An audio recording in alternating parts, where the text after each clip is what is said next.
Oleh karenanya ini dicari sepertinya oleh Acul dan kawan-kawan. 4 orang udah melihat di sana. Tembakan kira bagian depan dan itu dia knockdown pertama yang terjadi di game kali ini didapatkan oleh seorang Acul dan menjadi eliminasi tanpa balas. Tim Flash kehilangan seorang Cornty di awal-awal permainan. Itu adalah salah satu pemain kunci dari mereka semuanya. Sebenarnya ini akan menjadi sesuatu yang disadvantage untuk tim Flash. Begitupun juga dengan tim FaZe Clan karena mereka kali ini bertemu dengan BTR. Tapi trade knock masih terjadi 1-1. Masih belum ada yang dieliminasi sama sekali, baik dari FaZe Clan ataupun dari BTR. Nggak di revive juga, masih belum ada waktunya. Tapi Onzen sendirian aja di pergudangan. Akan coba untuk dicari oleh pemain-pemain dari BTR. Akan coba untuk di-welcome juga dengan sebuah granat. Tapi pastinya granat dari Onzen terbatas, hanya tinggal 2 dan BTR lebih memilih untuk sedikit retreat. Gue punya pertanyaan besar sih. Genfos tadi udah dapat 1 knockdown. Gue tau lah maksudnya untuk bisa melakukan regroup karena kawan-kawannya. Tapi dengan jarak yang cukup jauh, nggak ada vision dari kawan-kawannya, membuka punggung itu adalah fatality banget. Apalagi kita yang menonton aja hafal betul pergerakan FaZe Clan itu akan bergerak ke gudang, naik ke arah bagian atas lagi. Tailing mereka harusnya sudah mengerti banget gitu loh bagaimana permainan yang akan dilakukan. Bahkan revive tidak bisa dilakukan, Bigetron kehilangan 1 player, ini impactnya besar sekali. Masih di early stage, apalagi mereka belum terlalu aman, masih di zona yang pertama juga. Satar untungnya, itu dia 1 player yang sangat gue favoritkan. Dari Bigetron dapat 1 knockdown, tapi masih ada 3 player lain dari FaZe Clan. Sedangkan 2 player lain dari BTR, ini belum mempunyai posisi enak istilahnya. Untuk melakukan backup atau agresi sekalian ke arah bagian dari FaZe Clan. Iya, following up-nya ini bakalan membutuhkan waktu yang cukup lama menurut gua untuk bisa diulur oleh Satarles yang dimana sekarang akan menghadapi 2 pemain sekaligus dari FaZe Clan karena lagi lagi 1 pemain FaZe Clan sedari tadi terknockdown berhasil untuk di-revive untuk kedua kalinya sehingga FaZe Clan di sini lagi-lagi diungguli dari segi jumlah pemain. Tapi kita berpindah menuju ke arah pergudangan karena Onzen masih berada di sana, masih nangkring di sana. Sementara waktu di sisi yang lainnya Satarles setelah mendapatkan 1 knockdown, dia pun terknockdown. Leonpang low HP harus menghadapi pemain-pemain dari tim FaZe Clan yang dimana berhasil untuk di-knockdownkan salah satunya oleh dirinya. Walaupun demikian, Leonpang last man standing karena rekan-rekan BTR yang lain tercicil satu persatu. Fight-nya tidak jadi dengan sangat baik. Dan ingat, FaZe Clan ini melakukan loot di bagian bootcamp gitu loh. Yang pasti lootingannya akan sangat banyak. Di kontes untuk melakukan fight dengan 2 orang atau 1 melawan 2, itu masih bisa mereka counter gitu loh. Dengan banyaknya loot yang mereka miliki, granat yang mereka miliki. Bahkan nade akan dilempar dari seorang Morman, bisa kecabut Leonpang. Bisa untuk bergerak sedikit, Leonpang juga cook sebuah nade. Dua-duanya cook, ini tembakan terjadi dan Morman akhirnya mengakhiri perjalanan dari Bigetron. Mudah-mudahan ini akan menjadi satu evaluasi besar ya, karena yang dilakukan itu tadi benar-benar tidak terlalu baik gua rasa dari Bigetron sendiri. Tapi masih banyak tim Indonesia lain. Talon bahkan sudah berhasil untuk masuk ke arah bagian tengah dari Pulau Alpha. Altrigo juga sudah bergerak melakukan strategi jaga jembatan, jaga bagian high ground yang biasa mereka lakukan. Sedangkan tim-tim Indonesia lain mungkin belum terlalu terlihat lagi. Apalagi ada perbedaan drop zone di mana Boom Esport pindah ke arah bagian kanan bawah mengingat adanya Infinity dan Yudo Alliance yang bermain di bagian utara. Nah itu dia, karena kan biasanya Boom Esports itu di sekitaran Paradise juga kan. Nah apalagi dengan circle yang seperti ini sebenarnya advantage untuk mereka. Namun karena memang kampung halaman mereka berada di bagian utara, sehingga itu tidak akan menyulitkan untuk Boom Esports rotasi. Dan sekarang kalian bisa lihat mereka sudah mulai touchdown di sekitaran Paradise. Walaupun demikian memang circle langsung away dari bagian Paradise tersebut, langsung menuju ke arah Pulau Alpha. Dan ini akan menjadi menurut gue pedang bermata dua untuk tim-tim seperti Alter Ego dan juga Talon. Karena pasti bakalan ada migrasi massal yang dilakukan oleh tim-tim seperti Infinity, DX, Pygmy, Zerja, FaZe Clan dan juga Boom Esports dari bagian kanan. Dan untuk bisa mengantisipasi tadi ya kerugian yang mungkin bisa dihasilkan dengan tempat paling tengah, akhirnya banyak sekali tim-tim yang tadi disebutkan oleh Dona, yaitu Alter Ego, Talon, ini mereka merapat gitu loh. Karena kalau mereka split, oke, mungkin mendapatkan vision yang cukup luas, tapi akan berbahaya sekali. Sementara gue akan cerita sedikit di bagian map stream. Ada gerakan yang menurut gue cukup luar biasa dilakukan oleh Vampire. Mereka berputar ke kiri banget pojok teman-teman sekalian, karena memang diuntungkan dengan Ruins, nggak lama-lama di jembatan, dan mungkin nanti bisa touchdown ya di bagian zonanya. Dan jembatan kali ini digunakan oleh Sam9 juga untuk masuk ke dalam zona ini yang tadi dikatakan oleh Dona. Akan banyak sekali rotasi, akan banyak sekali repositioning karena mereka butuh untuk masuk ke dalam zona yang ada di bagian Pulau Alpha. Seharusnya mungkin akan mencoba melakukan pengamatan terlebih dahulu. Ada tembakan dari bagian kanan, datang mungkin dari tim The Xavier atau mungkin Boom Esport atau mungkin NKT juga bisa melakukan tembakan ke arah mereka. Dan ketika mereka masuk di dekat bootcamp masih ada FaZe Clan juga. Oleh karenanya mereka berputar, mereka coba mungkin ke arah titik yang tidak ada player di sana. Ini adalah bukti salah satu tim yang memang mengerjakan pekerjaan rumahnya dengan sangat baik. Melihat bagaimana behavior tim kebanyakan mengantisipasi datangnya tim-tim yang memang sudah ada di sana. Oleh karenanya mereka coba lewat jalur yang lain, Danaviska. Walaupun sebenarnya kalau ngomong-ngomong circle yang seperti ini patternnya agak lumayan jarang ya Jan, tapi mereka masih bisa untuk at least adaptasi dengan situasi dan juga kondisi yang terus berbeda di setiap kali kesempatannya. Sehingga well played untuk Zerja untuk saat ini atau tim-tim yang sekarang lagi pivot dalam segi rotasinya. Tapi kalau misalnya ngomongin lagi soal Vampire, yang pengen gua tambahkan adalah mungkin salah satu keywordnya untuk menggambarkan bagaimana mereka rotasi adalah on time. Timing mereka tuh satisfying banget untuk bisa disaksikan atau bisa dilihat. Mereka tahu bagaimana caranya rotasi, kapan harus rotasi, jalur mana yang harus mereka tempuh juga. Sehingga mereka sekarang bisa untuk mendapatkan advantage dalam segi waktu dan juga tempat, space and time. Namun di sisi yang lainnya masih berada di bagian pulau seberang, masih ada tim Infinity juga yang akan coba untuk bersinggungan dengan Yudu Alliance. Apalagi Adik Luke akan coba untuk menginvestasikan 3 granat, tapi langsung di cancel karena mendengar adanya satu vehicle yang dikendarai. Tapi ternyata Logan dengan mata elangnya dia berhasil untuk menumbang salah satu pemain dari Yudu Alliance. Masih dalam keadaan knockdown, masih bisa diselamatkan. Namun Jimmy, satu teammates dari Yudu Alliance sekarang lagi dalam keadaan kepayahan atau kesulitan karena ditembak-tembakin juga. Apalagi akan coba untuk dilakukan agresi atau langsung di-push oleh pemain-pemain dari Infinity guna untuk bisa nge-clearing area belakang mereka ini. Itu dia, dan kita tahu bersama yang tumbang bahkan seorang K-Look atau Adik Luke yang merupakan pemain yang begitu penting untuk tim Yudo Alliance, mempunyai power yang begitu kuat. Ini membuat Infinity setelah melakukan sebuah ending sepertinya mereka lebih percaya diri lagi. Lihat bagaimana Tiger X, ini dia player dari tim Sersia sebelumnya, saat ini bermain di bagian Infinity, sudah mulai meng-cook nade lagi. Akankah maju perlahan? 3 player sebenarnya dari Infinity ini udah mulai maju, dan bahkan ada flank dari bagian kiri ditembaki oleh Goptun. Ini tadi memberikan damage yang cukup besar, tapi belum mampu menumbangkan satu lagi player dari Yudo Alliance. Nate dilempar, akhirnya tumbang sudah. 2 player tersisa dari Yudo Alliance, bahkan seorang Leon DZ, 1 player dari Indonesia sudah sangat low. Boosting dilakukan, tapi player Infinity seperti tidak ada finishing dari movementnya. Olio memang dapat 1, namun advantage masih dimiliki oleh tim Infinity. Olio, posisi dia pun terkena blue zone, tapi Leon DZ dapatkan 1 lagi. Keadaan berimbang kali ini, 2 melawan 2. Apakah bisa? Leon DZ langsung maju menggunakan sebuah DBS, ada Molly juga. Lemparnya tapi salah, tapi Talon bertemu juga dengan Altrigo dan juga Vampire. Tumbang 1 persatu, balik ke Leon DZ lagi. Logan melakukan perlawanan, 2 sudah masih tumbang atau masih tumbang, 1 di revive memang. Logan dengan DBS belum mendapatkan 1 pun. Talon pun juga tumbang. Oh no, apa yang terjadi, Danaviska? Ini nih, keser bau. Aduh. Tapi kita fokus terlebih dahulu teman-teman semuanya sebelum membahas hal tersebut lagi. Infinity versus Yudo Alliance is still happening karena mereka masih berada di bagian pinggiran zona sekali. Ini komitmen yang harus mereka selesaikan secepat mungkin. Now or never untuk mereka semuanya. Apalagi akan coba untuk diganggu juga oleh tim-tim yang lainnya. Namun di sisi yang lain, ini adalah pertengahan dari zona kita di Pulau Alpha. Sam9 bisa mendapatkan 1 compound juga, walaupun tadi ada serangan-serangan yang masuk menuju ke arah mereka, tapi masih belum menjadi masalah besar untuk Sam9 sendiri. Namun di bagian ini adalah campnya dari Alter Ego sendiri. Mereka akan pesta di sini. Mereka tahu apa yang harus mereka lakukan dengan Tiren yang ada di camp Alpha ini atau di Pulau Alpha ini.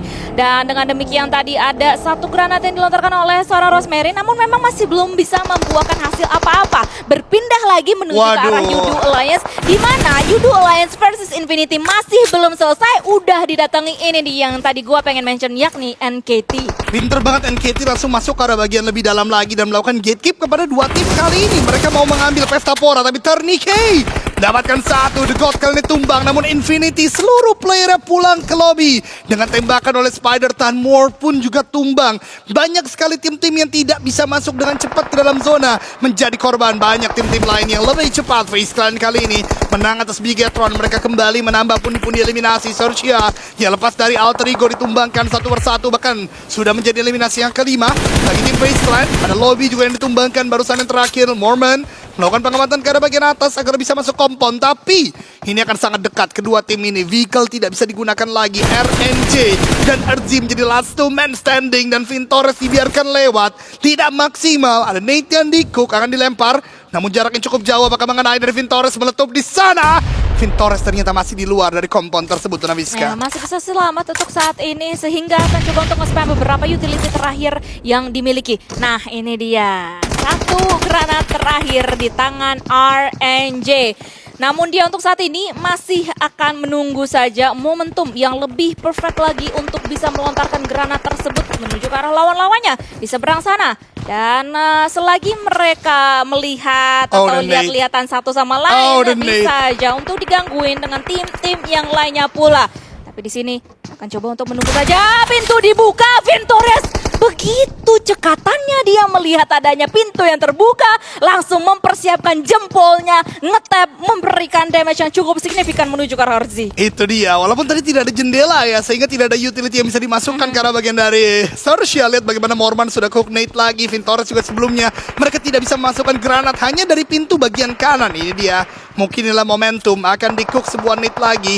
Tapi sepertinya Molotov terlebih dahulu. Tapi Mela ternyata yang terkena granat dari seorang RNJ. Namun ada nade balasan dari seorang Vintores membuat tumbang juga dari Searchia. Mela seperti tidak bisa diselamatkan. Nade dilempar lagi karena bagian dalam. Damage besar memang diberikan. Morman, hati-hati api sendiri. Boleh masuk ke bagian dalam dan Dibias menjadi pengakhir karir dari tim Searchia di game kali ini dengan wiping out yang cukup baik. Sementara ada fight lagi di bagian utara. Hatin kali ini RRQ dengan tim Flash. Net dilempar, ada damage yang cukup besar diberikan karena satu player tersebut keluar dari compound. Nerpeko melihat mudah-mudahan bisa menjadi sebuah ending. Informasi diberikan, ini dia granat dari bagian belakang. First set sudah digunakan memang seorang Gosu, tapi low lagi.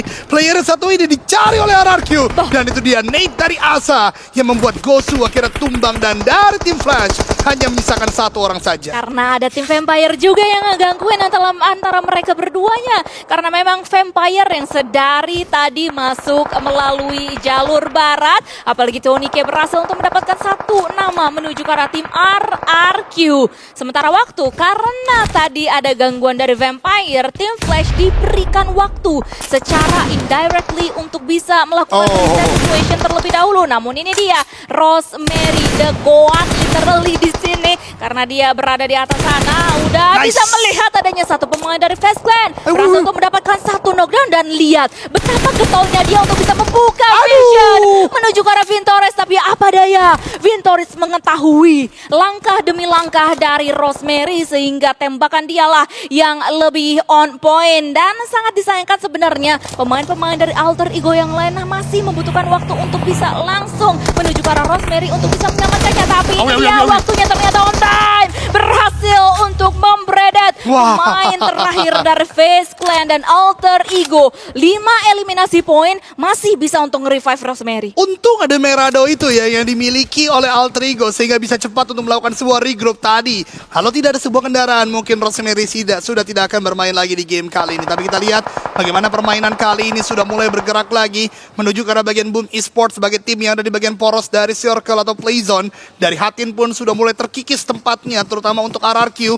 Mereka butuh untuk bergerak dan ada Dingo Xavier. Lagi-lagi, tim yang sejak minggu kedua tidak ikut huru-hara, tidak ikut peperangan, tidak butuh untuk eliminasi di awal-awal permainan. Namun mereka memfokuskan diri untuk berangkat ke dalam zona lebih dalam dan dapat tempat yang cukup enak. Tapi N.K tinggal melakukan sebuah tembakan yang menurut gue terlalu terburu-buru. Dan untungnya poin tersebut menjadi milik Rex Regum Keon karena Mr. Joe tumbang di bagian belakang sana. Dan RRQ masih bisa untuk melakukan reset dan nantinya akan cukup berat karena akan berhadapan dengan Dingo Xavier. Itu kata Asa barusan. Woi, minggir CUK. Minggir, minggir CUK. Itu dia.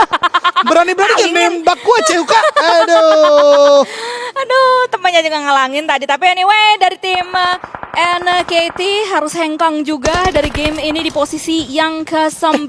Di steal ya berarti? Di steal tadi, soalnya bukan RRQ, tapi gue agak-agak miss tadi untuk bisa melihat siapa yang bisa mendapatkan eliminasi tersebut. Tapi yang tidak miss adalah eliminasi yang dikantongi lagi dan lagi oleh Alter Ego karena mereka melihat adanya babi-babi yang lewat di depan mukanya, di depan muka Rosemary yang kayaknya Jan masih dengan posisi yang sama. Tapi ternyata Nate giving the Nate menuju ke arah RRQ dan no. berhasil untuk dieksekusi seorang Snape dan hanya meninggalkan 3 pemain aja untuk RRQ. Ini yang gue katakan akan cukup sulit dan ini adalah Neti ya, satu player yang menggantikan Chua dan juga membuat Frankie tidak bermain kembali lagi untuk tim Xavier.